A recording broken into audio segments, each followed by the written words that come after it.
What is up, guys? We are back with another NBA 2K21 Next Gen Warriors episode. Last year we managed to defy the odds and win the NBA Finals. This year we've come back even stronger to defend our title. We've managed to keep almost all of the exact same pieces and the same core as last year. The Splash Bros are now back as Klay Thompson is fully recovered from his torn ACL. The Splash cousin of Chris Middleton has also made a return. He literally did not do anything in the offseason to improve, but he reminds me of Kevin Durant, so we love him anyways. OG Anunoby is that guy that I swear is good, but he just doesn't get enough opportunities. And James Wiseman is back, hungrier than ever and ready to dominate the league. Off the bench, Kelly Oubre has now moved to the point guard position, and we also have the corpse of Draymond Green, who we can always rely on for a technical. Anyways, let's get into the game plan for this team. I want to be fast, and I want to shoot the ball a lot. We have a ton of great shooters on this team, and I want to stretch the defense thin by shooting plenty of three-pointers. Middleton and Klay are going to be great catch and shoot corner three guys, but I also want them handling the ball every once in a while. I want to use Steph Curry off ball way more this year. As for the perimeter, I want screens everywhere and often, off ball and on ball. Much like the Warriors during their dynasty, I want my star players constantly moving around screens, putting the defense in difficult situations and switches. We're going to be running the Warriors freelance and use plenty of screens or even screen the screener actions. Originally, I had planned on James Wiseman being a young athletic center for us, but he has proved to be so much more than that. As we saw last year, Wiseman is an amazing down low finisher and can dunk on nearly anybody in the league. But Wiseman went up like 6 overall points over this offseason. He's now a lethal shooter for a center and has a decent ball control and post play too. He's even strong enough to battle down low and score on the post, but he has an 82 three-pointer that will stretch the defenses thin. Defensively, I want him to play the same role as Giannis or Bam Adebayo, being a weak side defender and an excellent paint defender. Wiseman is not the perfect center to start, he is the perfect center to build around. The bench is going to be led by Kelly Oubre Jr., who I've moved to the shooting guard spot. I love using him in pick and rolls as he is often quick enough to get around the defense and finish down low. He is also a solid enough shooter where he can be quite well off the ball too. Eric Paschall is continuing to develop, and I think he has a really solid chance at moving into the starting lineup at some point in this season. Defensively, we have no weak spots. Middleton, OG, Klay, and Wiseman all have the potential for all NBA defense. And even Steph Curry, who's going to be guarding the number 2 or number 3 option, he's still a pretty solid off-ball defender. As far as the expectations I have, championship or bust. I want this to be the best team that ever did it. I want to break 73-9, and I think this team has the potential to do that. Let's roll into our game against the Pelicans. Into the first game, we're going to get the ball to Curry. He's going to call Wiseman over, and I think you already know what's going to happen, and that's going to be our first Curry to Wiseman lob of the year. Back on offense, we're going to call a screen for Klay. He decides not to run around it. He finds himself open, and ladies and gentlemen, Klay Thompson is back, hitting his first 3 in almost 2 years. Then on defense, Brandon Ingram is going to pull up in his face. Klay is still not the same player what he was a few years ago. But then Curry is going to get the easy dribble drive right around Lonzo Ball. Then Klay's going to hand the ball back off to Curry.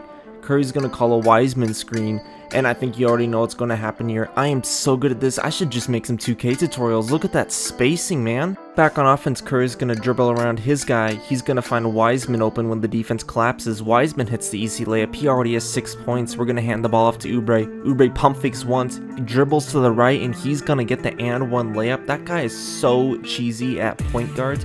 Back on offense, Oubre's handling it, Curry running around screen.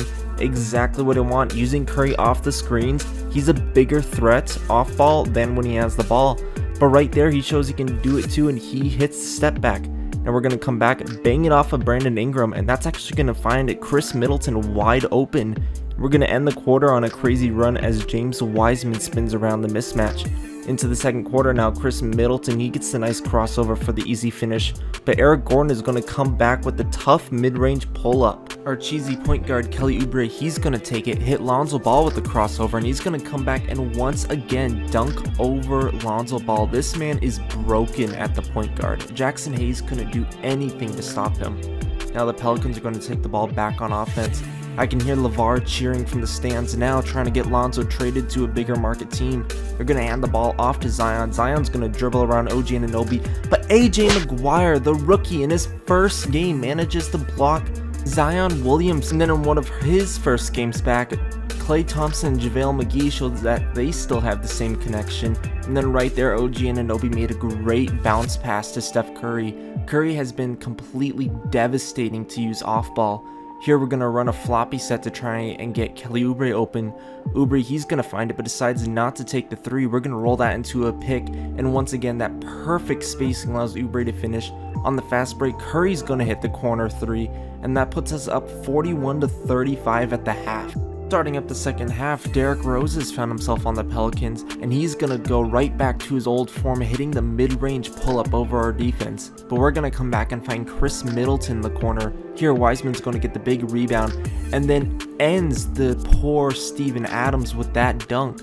They're going to come back with the three. Now we're allowing Chris Middleton to dribble, and he's going to be like that 45-year-old dad at the YMCA and hit the perfectly formed layup. Eric Paschal, who has the body of the 45-year-old guy at the YMCA, he is able to hit the three, and then Wiseman comes back with a huge block and a huge lob. We're going to find Klay Thompson on the pick and fade, and you already know that's a green for him. Tyler Johnson, he's going to come back. He hits the wide open dunk.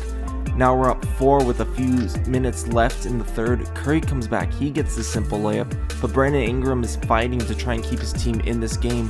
We mess up the lob to JaVale McGee, but McGee is able to get it.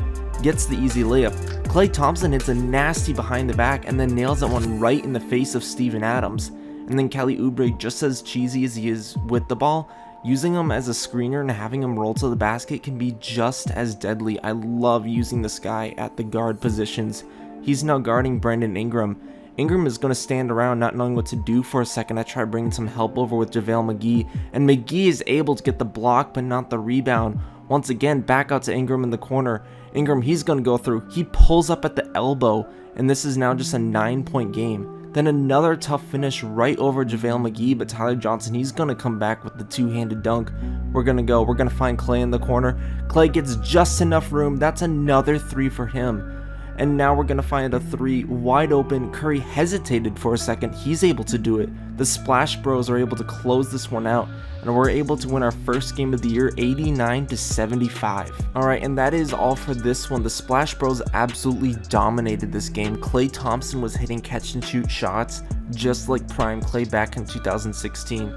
Curry was able to dominate the game, not just from a scoring standpoint, but he did a great job just controlling the ball, as long as you don't get those 8 turnovers. But he did a great job controlling the ball, controlling the pace, and just leading the offense. James Wiseman was a complete beast. He dominated the hell out of Steven Adams, who stood no chance. Wiseman is just faster, stronger, a better rebounder, and a better finisher than most centers in the league. This guy is going to be a future all-star. Kelly Oubre came up and put off big points coming off the bench. Both from a ball handler and off the ball, he was completely cheesy to use. Alright guys, and that is it for this one. I know it has been about a month since I've last released it, so I'd like to thank you guys for staying patient with me, but I do still have a few more of these Warriors ones planned out. I don't think we're going to be doing as many games this season just because, well, look at this team. We're absolutely insane.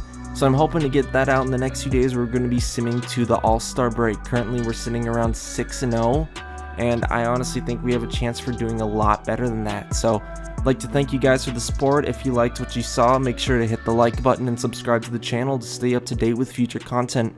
I'll catch you guys later.